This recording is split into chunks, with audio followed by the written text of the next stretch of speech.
Hello everyone, এই ভিডিওটা আজকে মেয়েকে যখন স্কুল থেকে নিয়ে চলে এসেছিলাম তারপরের। আজকে জানো তো শরীরটা সকাল থেকে খুব একটা ভালো লাগছিল না, খালি মনে হচ্ছিলো ঘুমিয়ে পড়ি একটা ফিলিংস হচ্ছিল। অ্যাকচুয়ালি রাত্রেবেলা অনেকটাই লেটে শোয়া হয়, আর যেহেতু মেয়ের মর্নিংয়ে স্কুল, তাই আমাকে অনেকটাই সকালবেলা উঠে রান্নাবান্না কমপ্লিট করতে হয়।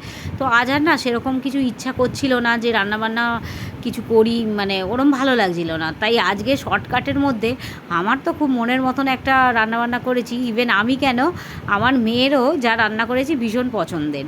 তো দেখো, মেয়েকে স্কুল থেকে নিয়ে এসে স্নান টানগুলো সেরে নিয়েছি, আর রান্না আজকে সব কিছু সকালে কমপ্লিটই করে নিয়েছিলাম ওকে আনতে যাওয়ার আগে। তো কী কী রান্না করেছি চলো দেখো। এটা আমার থালা। এখানে আমি নিজের জন্য একটু পেঁয়াজ ভাজা আর লঙ্কা ভাজা নিয়েছি। পেঁয়াজ ভাজা দিয়ে ভাত খেতে না আমার জাস্ট দুর্দান্ত লাগে। এখানে ঢ্যাঁড়স সেদ্ধ, কুমড়ো সেদ্ধ, শসা, ডাল, ডিম সেদ্ধ আর চিংড়ি মাছ ভাজা। চিংড়ি মাছ ভাজাটা না আমি নাও খেতে পারি, ওই জন্য আমি ডিম সেদ্ধ নিয়েছি।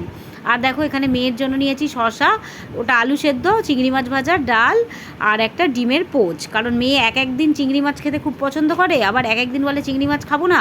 ওই কারণে আমাকে না ডিমটা অপশানে রাখতেই হয়, কারণ ডিম খেতেও খুব ভালোবাসে। তো দেখো, এই জাস্ট দুজনে মিলে খেতে বসলাম। আর ও আজকাল না এরকম স্নান টান করে চুল টুল একদম পরিপাটি করে নিজের বেশ বেঁধে খেতে বসে।